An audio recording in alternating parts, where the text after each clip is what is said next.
जानते हो दुनिया में सबसे बड़ा बोझ क्या होता है? बाप के कंधे पे जवान बेटे का जनाजा। This is the iconic dialogue of the film, the superhit film Sholay. और ऐसे ही मंजर से इंसान तब गुजरता है जब उसका जवान बेटा या बेटी या और कोई संबंधी शिकार होता है मेडिकल नेग्लिजेंस का।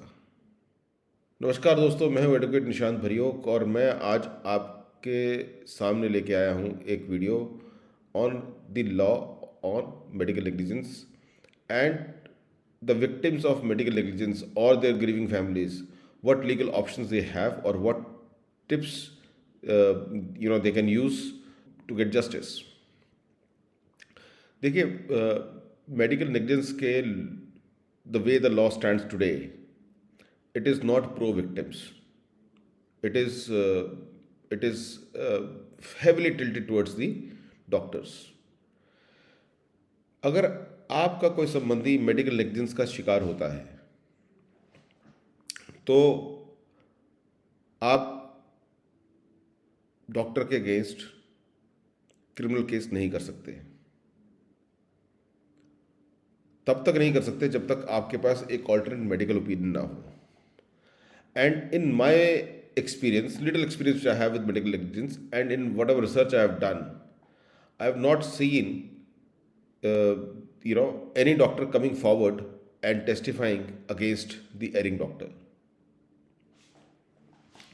तो अब इसमें आप क्या कर सकते हैं? सबसे पहली बात तो आप कोशिश करिए कि आप किसी भी तरह से किसी नोन डॉक्टर से मिलके आप उनसे लिखित में ओपिनियन लें। इट्स वेरी डिफ़िकल्ट, मुझे नहीं मिली आज तक।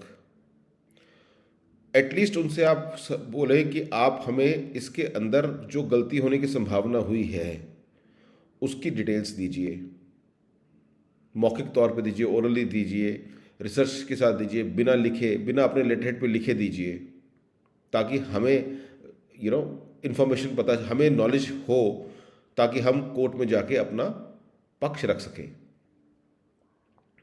तो देखिए, सबसे पहले आपको अगर लगता है कि मेडिकल नेग्लिजेंस हुई है, आप एक ऑल्टरनेट डॉक्टर की सलाह लीजिए। और अगर आपको 2-3 बार सलाह लेने से लग जाता है कि हाँ मेडिकल नेग्लिजेंस है, केस आपका बनता है, then you must go to the DCP और सुप्रिटेंडेंट ऑफ पुलिस और उनसे आप गुजारिश करिए कि कि वो they seek the opinion of district medical negligence board. जी हाँ, ऑनरेबल सुप्रीम कोर्ट के ऑर्डर्स के बाद हर डिस्ट्रिक्ट में एक डिस्ट्रिक्ट मेडिकल नेग्लिजेंस बोर्ड होता है, जिसको आई गेस डिस्ट्रिक्ट का सिविल सर्जन या CMO होता है, वो उसको हेड करता है या वो गठित करता है। तो डिस्ट्रिक्ट मेडिकल नेग्लिजेंस बोर्ड की report, again in whatever experience which I have with these boards, the report will be heavily tilted in favor of the doctor. अब आपको जब ये रिपोर्ट अगर आपके अगेंस्ट है, यानी डॉक्टर के फेवर में है, और इवन इन केस उसमें लगता है वो लिख भी दे कि हाँ नेग्लिजेंस हुई है, तो ऐसा घुमा फिरा के लिखेंगे कि डॉक्टर पे कोई क्रिमिनल बनेगा नहीं। क्योंकि ऑनरेबल सुप्रीम कोर्ट की जजमेंट में भी यही है कि जो वेरियस जजमेंट्स हैं, I share the details also, कि अगर मेडिकल नेग्लिजेंस है तो आप कंपनसेशन मांग सकते हैं। क्रिमिनल प्रोसीडिंग्स आप तभी कर सकते हैं if there is something called gross medical negligence. अभी ग्रॉस मेडिकल नेग्लिजेंस IPC में कहीं डिफाइंड नहीं है, नेग्लिजेंस ही है डिफाइंड। तो gross medical negligence it's again discretionary. तो जो भी मेडिकल नेग्लिजेंस बोर्ड लिख के देगा उसमें ऐसा कुछ भी नहीं निकल के आएगा जिससे आप डॉक्टर के अगेंस्ट क्रिमिनल प्रोसीडिंग्स इनिशिएट कर सके। तो आपको क्या करना है, अब आपको फिर से वो रिपोर्ट लेके जानी है और प्राइवेट ओपिनियंस लेनी है। और आपको लगता है कि हाँ मेडिकल नेग्लिजेंस बोर्ड की रिपोर्ट में गलतियां हैं, तो आप डिस्ट्रिक्ट मेडिकल नेग्लिजेंस बोर्ड की रिपोर्ट को चैलेंज करिए। अब ये कहाँ चैलेंज करेंगे? ये चैलेंज करेंगे आप स्टेट मेडिकल काउंसिल में।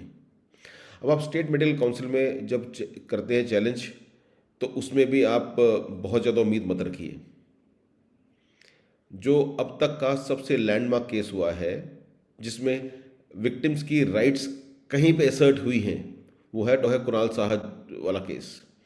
उसमें भी वेस्ट बंगाल मेडिकल काउंसिल की जो रिपोर्ट आई थी, that was not against the doctors. हालांकि कुणाल शाह साहब को उनकी वाइफ की डेथ की उसमें कॉम्पनसेशन मिली थी, हैवी कॉम्पनसेशन मिली थी 6 करोड़ की। हिंदुस्तानी परिस्थितियों के हिसाब से 6 crore is a very good compensation. But really if a man loses his wife and that too when he is a US citizen, would the money really matter? Perhaps he would have wanted the Eric doctors to go behind bars, but वो करवा नहीं पाए थे। While he got good compensation, what we say is the fair and just compensation, criminal case he lost. He lost the case against to initiate proceedings against the erring doctors.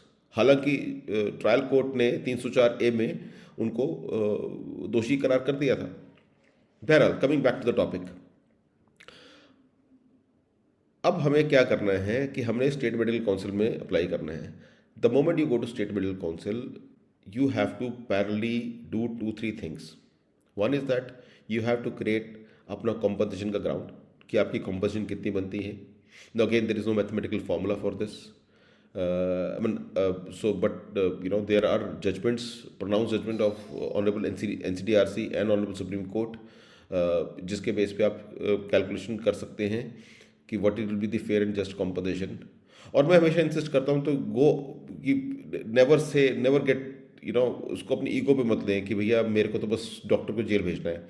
Understand if in case एक doctor से आप 1-2 करोड़ रुपये compensation भी ले लेते हैं, that itself is एक तरह की, वो भी एक तरह की सज़ा होती है, because it's really painful to part of the money which you have earned by putting so much of efforts all your life. तो आपने अपना कंज्यूमर कोर्ट के लिए NCDRC के लिए केस बनाना है और उसमें आपने मेडिकल नेग्लिजेंस को हाईलाइट करते हुए आपने कॉम्पनसेशन डिमांड करनी है। Now what you have to पहले do, what I have seen is people not doing. हालांकि डॉक्टर कुणाल साहब वाली जजमेंट उन्होंने ट्राई किया था, but after I studied his criminal case it was pretty flawed. देखिए, डॉक्टर को आप सज़ा दिलाएंगे 304A में, तो 2 साल की तो मैक्सिमम सज़ा है, तो how much time will he get punishment for? 1 महीना, 2 महीना, 3 महीना, 6 महीने maximum. Again the suspension of sentence and appeal etcetera, everything is there, right. और 304A आप जब अलेज करेंगे तो पुलिस के हाथ बंधे हुए हैं, बिकॉज ऑनरेबल सुप्रीम कोर्ट की जजमेंट है कि police, unless there is a medical opinion in favour of the victim और against the doctor, police cannot register the FIR. Not only police cannot register the FIR, even the learned trial courts, the court of Ilaka magistrate, he cannot order any criminal inquiry against the erring doctor unless there is a alternate medical opinion, और alternate medical opinion आपको आसानी से नहीं मिलेगी। मिलेगी भी तो ऐसी नहीं मिलेगी जिसमें क्रिमिनल प्रोसीडिंग्स आप इनिशिएट कर पाएँ। तो आपको क्या करना है, आपको you have to go after the other provisions of IPC. For example, आप 201 की कार्रवाई कराइए, tampering the disappearance of evidence. अगर मेडिकल नेग्लिजेंस बोर्ड की रिपोर्ट में आपको ऐसा कुछ लगता है जो मटेरियल डेविएशंस हैं, जो ग्रॉस मिस्टेक्स हैं उनकी तरफ से, ओके, ग्रॉस मिस्टेक्स किस तरह की हो सकती है, मतलब कि अगर डॉक्टर ने जो इलाज किया है वो इलाज सिरे से ही गलत है। मतलब एग्जाम्पल के तौर पे ले लेता हूँ कि अब खांसी जुकाम था और हल्का बदन दर्द था और डॉक्टर ने उसको क्रोसिन की गोली देने की जगह उसको एक ऐसा इंजेक्शन लगा दिया जिससे रिएक्शन हो गई और वो बंदा मर गया, ही लॉस्ट हिज लाइफ। तो और मेडिकल नेग्लिजेंस बोर्ड उस पर कोई भी क्वेश्चन नहीं उठाता है, तो आप मेडिकल नेग्लिजेंस बोर्ड के अगेंस्ट 218 की कार्रवाई कराइए। फॉर गॉड सेक 56(3) फाइल करें तो उसमें FIR इंसिस्ट मत करें, बिकॉज पुलिस कुछ काम नहीं करेगी। टेक माई वर्ड्स, आप 200 की कंप्लेंट फाइल करें, 218 सेक्शन लगाएं, क्लब विद अदर प्रोविंस में भी 201 एटसेट्रा, और go after the members of the medical negligence board, because what you have to do is that you have to destroy the entire doctor का एक support system बना हुआ है। which is supporting him in his to take to in furtherance of his criminal act. तो आपको उसको खत्म करना है, आपको उसको प्रून करना है, उसकी जड़ें काटनी है धीरे धीरे। एक बार में सोचेंगे डॉक्टर के अगेंस्ट आप एक्शन लेंगे, नहीं होगा। So you have to remove that, kill that support system. You go after those the members of those that medical board. This is another thing you can do. Now parallelly what you should also do is that you should, while you go to criminal court and also you go to NCDRC, you also go to the let it civil court and claim for damages. Understand, compensation is different, damages are different, right? NCDRC में you don't go for damages, NCDRC में you go for compensation. In civil court you go for damages. और जब damages के लिए आप जाएंगे, you file a separate case for damages against the erring doctor. And since all the rigmarole you are going through, all the rigors of whether civil law or the consumer law or the criminal law you are going through, despite you being the sufferer. Now, who is to be blamed? Not just the doctor, the members of those medical negligence board also. File a suit against them. Let them come. And more you are going to get into that. Understand, the biggest handicap you have is that the advocate which you will have, he will have only limited understanding about medical science. In fact, not even limited understanding. हम लोग की तो कुछ होती नहीं है, जितनी भी होती है हम अपने फ्रेंड्स डॉक्टर्स वगैरह से पूछ के ही लेते हैं या अपनी थोड़ी रिसर्च कर लेते हैं। बट अंडरस्टैंड, दूसरी तरफ भी वही प्रॉब्लम है। डॉक्टर साहब जो अपना वकील करेंगे वो भी आप ही की तरह हैंडीकैप्ड हैं और आपके वकील की तरह ही हैंडीकैप्ड हैं, right? So that balances out, okay? And the one who does a little more research, little more hard work will have the last laugh. खैर इस केस में लाभ तो खैर क्या ही है। So you go for the civil damages against from the doctor, from the medical negligence board, and nothing stops you, absolutely nothing stops you to fix vicarious liability on the state, because these medical negligence board, the doctors of this medical negligence board are actually the employees of the state. तो आप state को भी fix करिए, department of health को उसमें डालिए। Police investigation नहीं कर रही है, आप पुलिस को पार्टी बनाइए। अभी क्या होगा, जब इतना सब कुछ हो जाएगा, रायता फैलेगा, स्टेट भी एक लेवल पे तो आके कहेगी यार let's brush our hands off from this doctor, how long we are gonna support.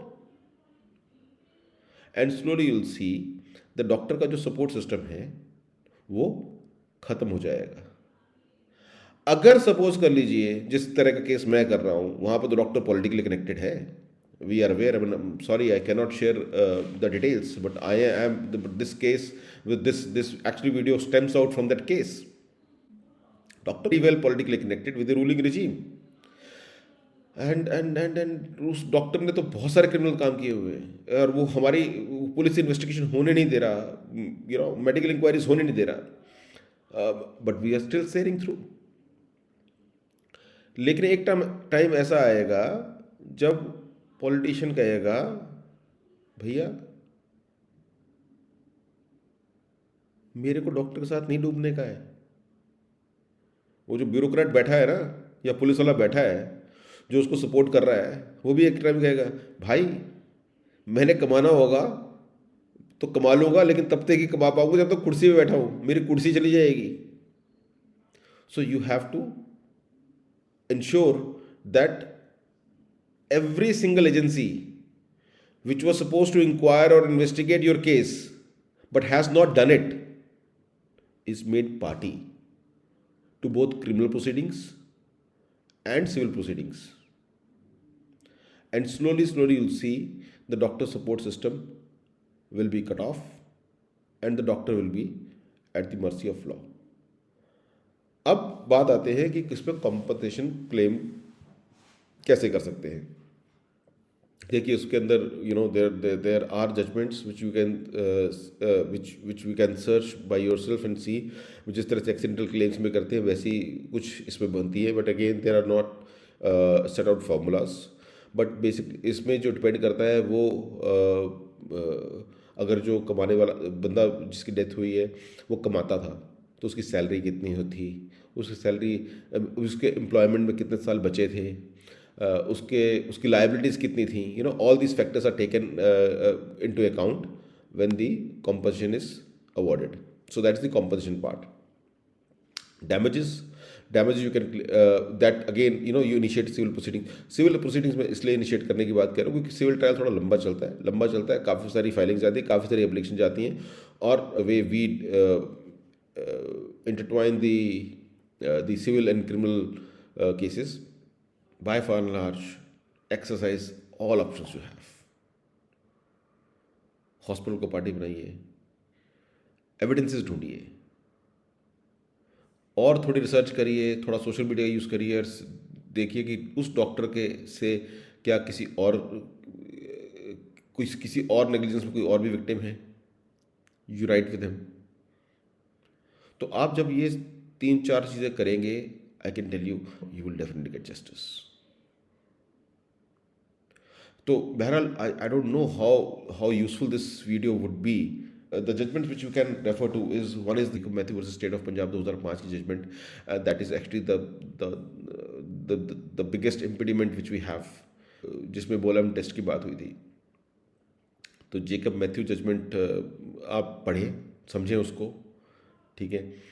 Martin D'Souza, that's another judgment, वो 2009 की है। तो मार्टिन डिसूजा वर्सेस मोहम्मद इशफाक 2009 की जजमेंट, इसको पढ़ें। डॉक्टर कुणाल साहा का केस पूरा स्टडी करें, you will get lot of resources.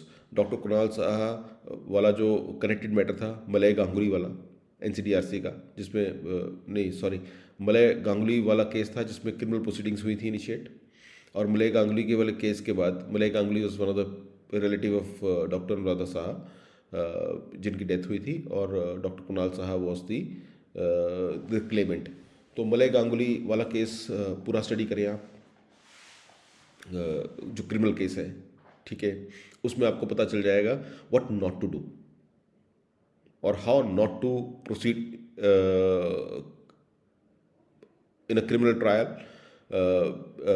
Against the doctor और द हॉस्पिटल। फिर डॉक्टर कुणाल साहा का जो NCDRC की जजमेंट है उसको पढ़ें, और डॉक्टर कुणाल साहा की जजमेंट जो ऑनरेबल सुप्रीम कोर्ट की 2013 की, उसको ज़रूर पढ़ें, because that is where the compensation was enhanced और 6 करोड़ की कॉम्पनसेशन अनाउंस हुई थी। उसके बाद there is a case of doctor Kunal Saha versus state of West Bengal, जो कि I don't remember the exact date when it was decided, मेरे को रिसेंट ही है वो, जिसमें he was trying to fix vicarious liability in the state.